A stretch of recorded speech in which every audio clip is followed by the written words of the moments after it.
itu investasi. Nah, kalau misalnya kita mengacu ke Eduardo Stanley, seorang investment analyst di bukunya Analisis Investasi dan Manajemen Portofolio, investasi itu adalah komitmen atas sejumlah dana atau sumber daya lainnya yang dilakukan pada saat ini dengan tujuan memperoleh sejumlah keuntungan di masa yang akan datang. Oke, ini ribet banget. Kita bikin simple aja deh. Investasi itu sebuah kegiatan lo mempersiapkan dana atau sumber daya lain sekarang untuk dapat untung di masa depan. Much simpler. Supaya makin kebayang, gini deh. Coba lo bayangin, lo masukin uang 50.000 ke sebuah kotak. Nah, si kotak ini tuh dia katanya bisa ngegandain uang lo. Syaratnya cuma satu, duit yang lo taruh itu nggak boleh dipakai selama 2 tahun. Nah, naruh duit ke dalam kotak itu bisa disebut sebagai investasi. Meskipun please, kalau misalnya ada orang yang nawarin lo investasi kayak gitu, jangan percaya. Itu fix banget penipuan. Nah, kalau misalnya lo pikir dari penjelasan barusan, pasti lo langsung ngeh kenapa banyak orang yang berbondong-bondong mau investasi. Ya jelas, karena ada potensi untungnya boy. Nah, cuman jangan dibayangin bahwa lo baru bisa invest kalau misalnya lo pengen untung yang gede doang. Malah, lo sebenarnya harus mikirin secepatnya, sekarang juga, tentang investasi lo itu bisa dimasukin kemana. Kenapa? Karena semakin lo tunda berinvestasi, harta lo ternyata makin terancam nilainya. Maksudnya gimana? Nah gini, buat ngerti pernyataan gue barusan, lo harus ngerti soal inflasi. Apa sih inflasi itu, Fik? Nah, inflasi secara singkat bisa dijelasin sebagai meningkatnya harga barang dan jasa seiring waktu. Ngejelasin inflasi ini emang paling enak pakai contoh. Lo inget gak? Tahun 2000-an awal, harga mie instan itu berapa coba? Gue masih inget tuh, zaman mie instan pada saat waktu itu masih 500 rupiah. Sekarang 2000 men. Sedih nggak lo? Mie instan jadi mahal banget. Udah naik 4 kali lipat. Nah masalahnya, duit lo di dompet dan di bank itu, kalau misalnya lo naruh duit di bank, itu nggak ikut naik nilainya. Duit 50.000 lo dari dulu, sekarang, dan sampai 10 tahun ke depan, itu juga tetap aja nilainya 50.000. Sementara itu, apa yang bisa dibeli sama 50.000 sekarang dan 10 tahun ke depannya, oh jelas beda. Ingat aja, tahun 2000-an mie instan tuh 500-an satu, sekarang 2.000. Dan harga barang lain juga kayak gitu. Ingat-ingat aja dulu, tahun 2010-an awal itu harga telur berapa? Dan sekarang coba berapa telur? Harga servis motor juga naik. Harga barang-barang elektronik juga naik. Biaya pendidikan juga naik. Dan disinilah investasi bisa menolong lo melawan inflasi. Kalau lo investasiin uang lo dan kenaikan nilai investasi lo lebih tinggi dari tingkat inflasi yang terjadi, uang lo aman. Simple. Contoh realnya gimana? Nih misalnya, tahun kemarin dari Januari sampai Desember tahun 2019, di Indonesia secara keseluruhan harga barang dan jasa itu naik 2,72%. Berarti tahun 2019 itu inflasinya 2,72%. Jadi asal nilai keuntungan investasi lo itu ada di atas 2,72%, berarti lo nggak rugi. Nah jadi dari pemaparan tersebut yang kita bisa setuju adalah investasi itu penting. Dah, sekarang pertanyaannya, lo bisa investasi kemana aja sih? Dan yang mana yang cocok buat lo? Nah, dari dua pertanyaan itu, kita ngomongin yang pertama dulu deh. Jadi, aset-aset yang kayak gimana sih yang biasa dipakai untuk investasi? Nah, aset yang sering digunain untuk investasi itu ada dua. Ada aset real dan aset finansial. Apa bedanya aset real sama aset finansial? Well, kalau aset real itu adalah aset yang berwujud. Contohnya kayak gimana? Emas, rumah, dan tanah. Ini bisa juga dipakai sebagai alat investasi. Biasanya barang-barang yang orang bilang worth it buat dipertimbangin itu untuk investasi adalah barang-barang yang harganya diprediksi naik setiap tahunnya. Kayak tanah, kan prediksinya tanah tiap tahun naik. Nah, yang tadi itu di aset real. Kalau misalnya kita ngomongin di aset finansial, berarti kita ngomongin meningkatkan aset atau harta yang kita punya di surat berharga. Nah, surat berharga ini contohnya apa? Contohnya kayak saham, obligasi, dan lain-lain. Nah, karena aset finansial ini biasanya masih kurang akrab di telinga beberapa orang, nah, sekarang gue akan secara khusus ngejelasin investasi aset finansial. Ada bentuk lain dari investasi finansial selain yang akan gue sebutin ini, misalnya deposito. Itu nggak akan gue jelasin di sini. Tapi kalau misalnya kalian penasaran sama investasi finansial yang lain-lain, silakan komen di bawah, nanti gue bisa bikin video yang terpisah dari ini. Nah, kita akan bahas 3 aset finansial yang biasanya orang pertimbangin untuk investasi. Yang pertama, saham. Kalau misalnya menurut Husnan, saham merupakan secari kertas yang menunjukkan kepemilikan perusahaan. Ya, lo pasti pernah dengar lah kalau misalnya berita jual beli saham kayak gitu. Misalnya, pas Erick Thohir beli saham Inter. Kalau misalnya lo nggak tahu, Inter itu klub bola di Italia. Waktu itu Erick Thohir beli sahamnya sebanyak 31,5%. Nah, berarti Erick Thohir itu literally jadi pemilik 31,5% klub sepak bola Inter. Buktinya apa? Nah, buktinya ini adalah kertas kepemilikan perusahaan tersebut. Nah, kertasnya ini namanya saham. Oke, itu yang pertama. Next, yang kedua itu obligasi. Obligasi itu simpel bangetnya adalah surat hutang. Kita udah pernah ngebahas soal obligasi di video 1% lainnya. Coba cek aja linknya, gua taruh di description. Nah, lalu yang ketiga ada reksadana. Nah, apa nih reksadana? Nah, kalau misalnya kita mengacu ke OJK, Otoritas Jasa Keuangan, di POJK 23 tahun 2016, reksadana ini didefinisikan sebagai wadah yang digunakan untuk menghimpun dana pemodal untuk selanjutnya diinvestasikan ke portofolio efek oleh manajer investasi. Jadi, kalau lo berinvestasi lewat reksadana, berarti lo ini cuma nitipin uang aja ke sebuah lembaga. Lembaga ini disebutnya manajer investasi. Ntar dia yang ngelola. Nah, cuman resikonya dan keuntungannya semuanya tetap ada di lo.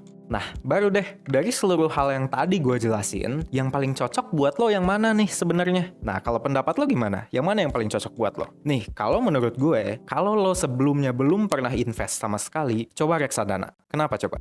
Yang pertama, as simple as duit lo akan diurus sama orang yang emang udah berpengalaman, aka manajer investasi. Nih, salah satu masalah dari investasi kan ya beresiko. Berinvestasi itu mau nggak mau lo ngambil resiko, uang lo bisa jadi hilang. Dan ini resikonya akan jadi tambah beresiko kalau misalnya lo nggak tahu apa-apa. Nah, jadi kalau misalnya lo emang nggak ngerti soal gimana mengelola investasi, ya serahin aja ke orang yang udah ahli. Asal lo bisa milih manajer investasi yang terpercaya dan lo sendiri bener-bener tahu tujuan investasi lo bisa konsultasiin ke manajer investasinya dan langkah-langkah selanjutnya akan jauh lebih aman. Oke? Nah, yang kedua, uang lo itu bisa diambil dan dimasukin kapanpun. Karena di reksadana itu nggak ada minimal waktu penyimpanan, nggak kayak obligasi atau deposito. Jadi kalau misalnya lo tiba-tiba butuh duit nih, ya udah tinggal hubungin manajer investasi lo dan bilang, "Weh, gue butuh duit nih, tarik dong." Nanti doi yang ngurus dan dalam waktu 3-7 hari uangnya udah balik ke rekening lo. Simple. Yang ketiga apa? Alasan yang ketiga adalah karena keuntungannya nggak dipotong pajak. Beberapa aset finansial itu kena pajak, obligasi misalnya, kena pajak. Keuntungannya harus dipotong sama pajak dulu. Nah, kalau ini jelas kan ya, kenapa ini jadi kelebihan. Dan yang keempat, yang terakhir, terjangkau. Dana awal buat investasi di reksadana ini relatif kecil banget kalau misalnya dibandingin sama investasi yang lain. Emas misalnya, tanah itu dananya yang dibutuh gede banget. Nah, kalau misalnya di reksadana, lo cuman butuh 100.000. Udah murah, bebas biaya beli dan jual, nggak ada pajak, dan bebas dicairin kapanpun tanpa penalti. Gila, untungnya banyak banget. Nah, oke, kelihatan nggak tuh menggiurkannya kayak gimana? Nah, emang, tapi gue sendiri emang orang yang pro nabung dan pro investasi. Gue selalu menyarankan orang buat nabung dan invest sedini mungkin gitu. Tapi kita nggak bisa memungkiri juga bahwa investasi itu ada resikonya. Dan kayak yang gue bilang tadi, kalau lo nggak tahu apa yang lo lakuin, well, resikonya jadi gede buat lo. Buktinya apa? Lo pasti pernah dengar berita tentang kasus-kasus investasi bodong lah di berita, terus kehilangan 50% hartanya di pasar saham. So, yes, lo perlu berhati-hati banget dalam menentukan tempat lo berinvestasi. Jadi, sebelum lo start masukin duit ke reksadana, kita harus paham dulu nih soal keamanan, safety. Spesifiknya, langkah-langkah apa aja yang lo bisa lakuin buat mastiin kalau misalnya lo udah berinvestasi di tempat yang tepat. Langkah-langkahnya gimana nih? Yang pertama, pastiin kalau jasa investasi yang lo pakai diawasin sama OJK atau Otoritas Jasa Keuangan. Cari taunya gampang. Lo akses aja langsung ojk.go.id. Atau misalnya lo bisa juga cek di website lembaganya. Kalau misalnya udah terdaftar di OJK, udah hampir pasti kalau misalnya tempat tersebut aman dan bukan tempat investasi bodong. Oke, itu yang pertama. Yang kedua, perhatiin identitas perusahaannya. Ini masih nyambung dengan poin pertama. Kalau nama perusahaan yang gak jelas, lo jadinya nggak bisa cross-check gitu masalahnya. Dan selain itu, yang lo perlu cek juga adalah alamat kantor dari perusahaan tersebut. Lo harus cek apakah alamat tersebut fiktif atau enggak. Kalau misalnya fiktif, bisa jadi masalah. Nah, itu yang kedua. Yang ketiga, khusus untuk investasi reksadana, pastiin lo berurusan dengan agen yang memiliki izin WAPERT dan bekerja untuk perusahaan yang punya izin APERT. Wait. Apa pula ini? Wapert dan apert itu apaan, woi? Nah, wapert ini adalah singkatan dari wakil agen penjual efek reksadana. Nah, jadi wapert itu orang atau agennya yang udah dikasih izin sama OJK untuk melakukan transaksi reksadana. Sedangkan apert itu adalah perusahaannya yang juga harus dikasih izin sama OJK. Nah, ini ada catatan dikit nih. Di Indonesia sendiri, sebenarnya individu yang punya sertifikasi atau izin wapert itu nggak bisa menjual jasanya secara individu atau tanpa mewakili perusahaan. Jadinya ya bisa dibilang kalau misalnya ada yang nawarin investasi reksadana atas nama individu, itu ilegal berarti.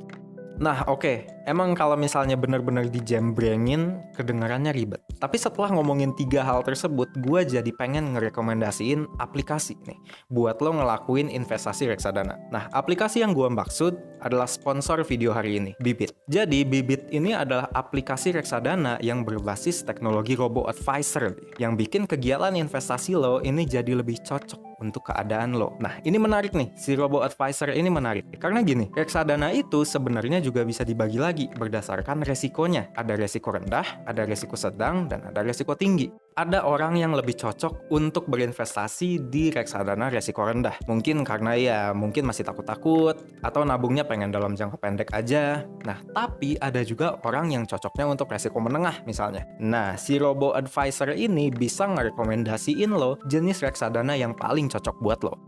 Canggih. Tapi yang paling penting, keamanannya. Bibit sendiri udah termasuk yang aman banget. 3 hal tentang keamanan yang gue jelasin, kelar. Udah terdaftar di OJK, identitas perusahaannya jelas, dan punya izin apert. Bahkan nih, kalau misalnya, ini misal ya, sewaktu-waktu Bibit misalnya tutup, dana lo itu akan tetap aman karena dana lo disimpan di bank partner dari manajemen investasi yang lo pilih. Dan nanti kalau misalnya terjadi apa-apa yang nggak enak, lo tinggal hubungin aja manajer investasi lo. Aman, uang lo akan tetap ada. Nah, gue sendiri personally emang ngakuin bahwa untuk pemula, Bibit ini ramah guna banget. Digunainnya gampang, aman, prosesnya cepat, dan advice-nya juga ngebantu banget kalau misalnya lo masih clueless. Ya udah deh, gue taruh linknya buat lo mulai invest lewat Bibit di description.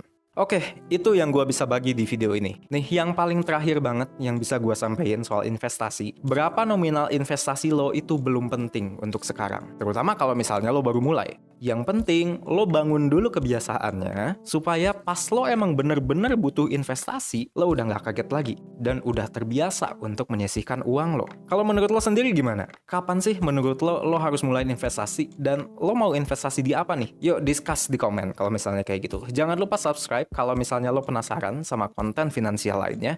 Dan share video ini ke teman-teman lo supaya pada melek finansial tuh orang-orang. Semoga bermanfaat dan